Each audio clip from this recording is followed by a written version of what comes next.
암에 해로운 영양제는 없다고 생각하고, 그렇지만 거꾸로 암에 도움이 되는 영양제도 없어요. 암이 있을 때 암세포를 죽여주는 효과가 있는 것처럼 과대되는 것들만 좀 주의하시고 드시는 건 나쁘진 않다고 봅니다.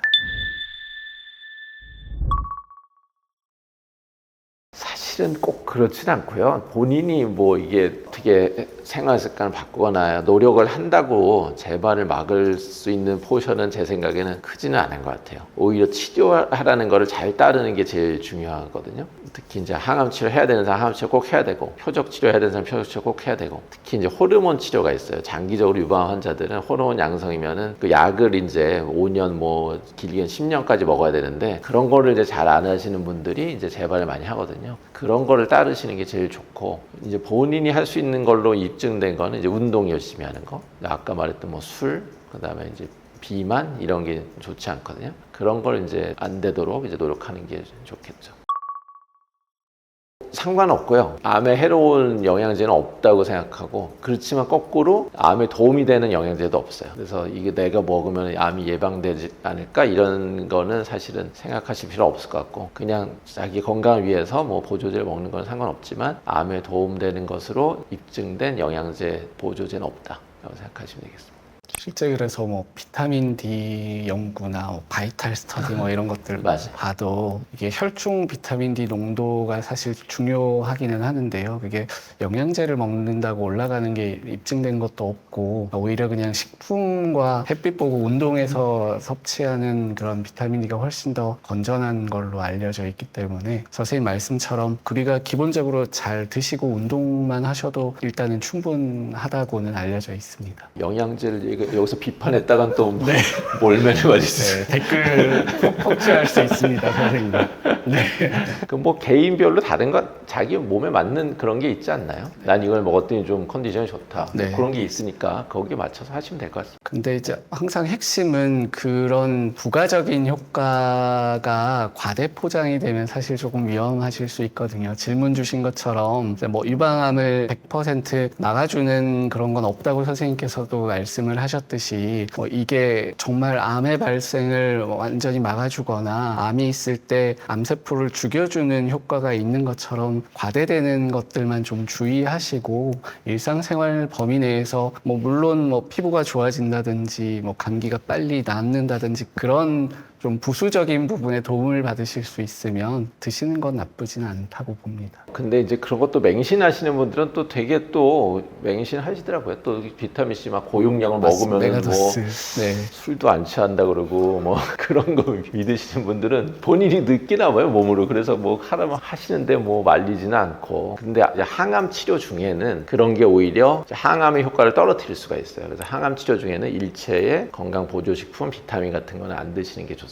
근데 뭐 끝나면 드셔도 되죠. 예전에 그 약간 디자인이 조금 특이한 폴링 박사의 연구, 말기 환자들 연구 때문에 좀 이게 주목을 받았던 것 같은데, 이제 그렇게 실제 디자인을 해서 연구를 해봤더니 크게 효과는 없는 걸로 이제 알려져 있고, 아직까지도 이제 직접적으로 이렇게 효과가 밝혀지진 않았어요. 다만 이제 뭐 이렇게 메가도스가 각광받는 게 정맥으로 고용량을 줬을 때 이제 뭐 특정적인 이제 암세포들의 영향을 주는 것들이 이제 발견됐다 해서 그렇게 사람들이 조금 더 관심을 가지시는 것 같기는 한데요. 사실 드셨을 때 메가도스는 우리 몸에서 다 배출을 해버리기 때문에 주사랑은 또 조금 다른 측면이 있습니다. 그런 것들은 꼭 알아주시는 게 필요할 것 같습니다. 소변으로 다 나가잖아요. 맞습니다. 네. 오히려 그래서 신장결석도 잘 생기고요. 근데 또 어떤 분들은 배설되면서 몸에 좋다라고 하시는 분도 있으시더라고요.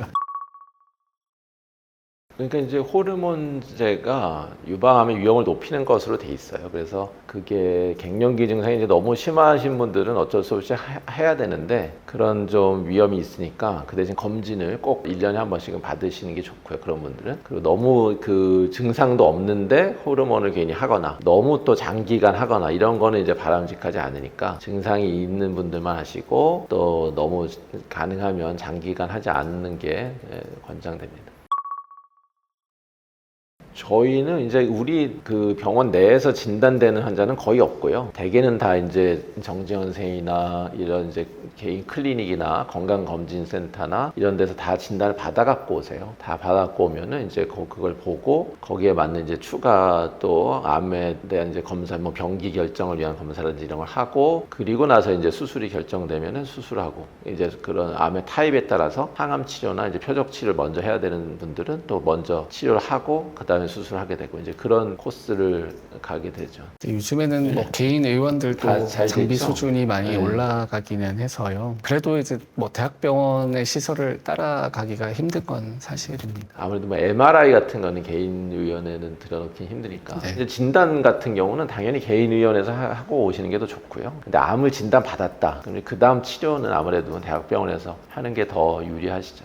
대학병원은 여러 과의 선생님들이 이제 많이 상주하고 계시고 전문 영역들이 굉장히 세분화돼 있기 때문에 그런 이제 다학제적인 진료라고 해요. 이제 유방암도 그냥 뭐 수술하고 항암하고 이런 게 아니라 뭐 정신과적인 케어도 그렇고 성형외과적인 이런 보완도 그렇고 이후에 방사선 치료나 항암 치료나 이런 것들을 굉장히 많은 교수님들이 이렇게 한꺼번에 한 환자를 다 같이 봐주시기 때문에 이제 사실 시스템적으로는 굉장히 이제 완성도가 높은 곳이 대학병원인 것이고, 일반 사실 개인 의원은 치료는 굉장히 한계는 명확합니다. 이제 암 치료를 하기에는 적합한 시스템은 전혀 아니고 이제 그 전 단계 진단까지 그리고 양성 질환의 치료는 아무래도 이제 대학병원까지 굳이 갈 필요가 없으니까 개인 의원에서 치료 받으시는 게 훨씬 더 도움이 될 수 있습니다.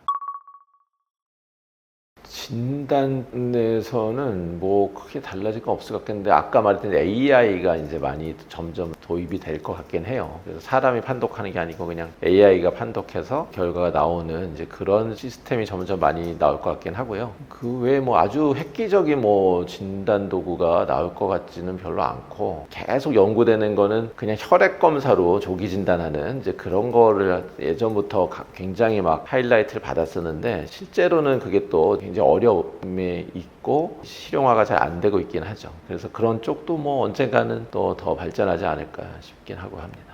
AI가 이제 대두가 되고 이런 빅테크나 의료나 지금 핫 이슈는 사실 AI이지 않습니까? 근데 사실 AI는 아직까지는 이제 윤리적으로나 뭐 책임을 지는 그런 영역이 구축은 안 돼 있고, 뭔가 이제 도덕성인 잣대가 장착이 안 돼서 사람들이 사실 불안해하는 부분들이 있는데, 이렇게 발전하는 세상 속에서 그럼 이제 우리는 어떤 의사가 이제 좋은 의사인지 그런 것들에 대한 선생님의 생각이 있으신지 궁금합니다. 글쎄요. 일단은 뭐 AI가 따라가기 어려운 거는 수술은 좀 따라가기 어려울 것 같아요. 진짜 뭐 수술하는 로봇이 뭐 언젠가 나오겠지만, 인공지능은 훨씬 우리 지능을 대체할 수 있지만 손을 따라가기는 한참 더 걸릴 것 같아서 외과 의사는 좀 더 오래 살아남지 않을까라는 희망을 갖고 있긴 한데, 뭐 요즘 로봇 나오는 거 보니까 뭐 엄청나게 그 로봇 발전 속도도 빨라서 네. 언젠가는 뭐 다 의사 쓸모 없어질 것 같긴 한데요.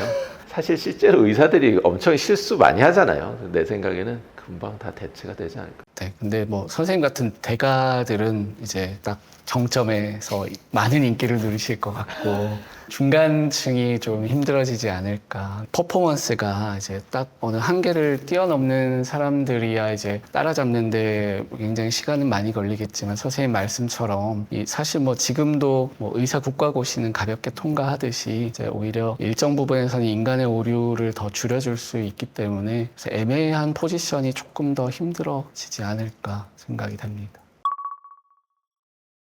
정 원장님은 굉장히 학구적이고 엄청 성실한 스타일이죠. 이렇게 딱 항상 차려입고 다니고 법 없이도 살 것 같은 그런 사람이고, 아주 올바르고 뭐 그런 사람이면서 이 학구열도 높아가지고 연구도 열심히 하고 그랬었던 기억이 납니다. 근데 뭐 제 기억에 남는 거는 선생님이랑 그 노틸러스 연구 이제 그게 국책과제로 확정됐을 때 그럴 때 개인적으로는 되게 제 보물 같은 순간이라고 생각하고 있습니다. 실제 그 연구가 지금까지 이제 진행해왔던 유방 치료의 패러다임을 바꾸는 굉장히 이제 중요한 연구이고 그 중심에 이제 우리 한원식 선생님께서 이제 우리나라뿐만이 아니라 이제 향후에 이제 전 아시아와 전 세계를 주도하는 이제 리딩 그룹으로 자리를 잡으셨기 때문에 개인적으로는 그 순간을 좀 도와드릴 수 있어서 굉장히 영광으로 생각합니다. 그거는 이제 우리가 유방암 수술하게 되면은 항상 겨드랑이 림프절을 떼요. 그 감시 림프절이라고 해서 겨드랑이 림프절에 이제 전이가 있으면 그걸 다 떼기 위해서 그거를 이제 하는데 대개 이제 초기 유방암에서는 그게 불필요한 수술을 하게 된다는 거죠. 그래서 이 연구는 림프절 수술을 한 군과 하지 않은 군을 이제 무작위로 해서 비교를 해서 두 군 간에 이제 재발이나 생존율의 차이가 없다라는 걸 입증하기 위한 연구입니다. 림프절 뗐을 때 이제 문제점 뭐냐면 이게 팔이 부종이 올 수가 있어요. 그래서 그것 때문에 이제 평생 고생하시는 분들도 많고 부종이 꼭 오지 않더라도 이게 부을까 하는 걱정 때문에 이쪽 팔을 잘 이제 쓰지도 못하고 주사도 못 맞고 계속 그러거든요. 예, 그런 거를 이제 해결해 줄 수 있는 이제 그런 연구인 거죠. 정지현 선생이 다 만들었죠. 뭐 저야 뭐 그냥 말만 하고 실제 일은 정지현 선생이 하는 거예요.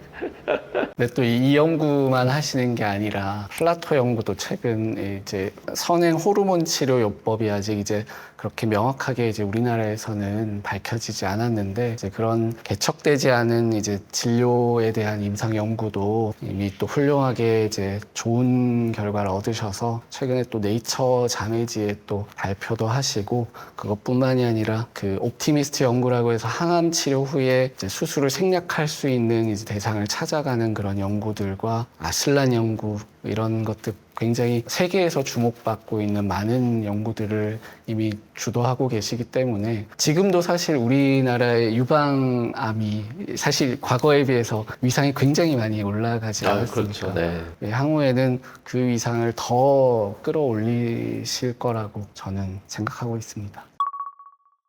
유방암을 이제 처음 진단받으신 분들은 이제 걱정이 되게 많잖아요. 이것 때문에 내가 이제 얼마 못 살 수도 있고, 유방암으로 인해서 이제 사망할 수도 있는 거니까 상당히 이제 두려움과 걱정이 많은데, 이제 아까 말씀드렸지만, 이제 유방암은 굉장히 이제 치료가 많이 발전해서 완치율도 높고 하니까 걱정하지 말고, 또 우리 훌륭한 의사 선생님들 우리나라에 많으니까 잘 따라서 치료 잘 받으면은 꼭 완치되실 것이다.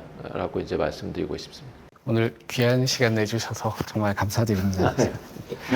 제가 감사합니다. 지금까지 유방암 대가 한원식 선생님을 모시고 영상을 준비해봤습니다. 많은 시청 부탁드리고요. 영상이 마음에 드셨다면 댓글로도 응원해 주십시오.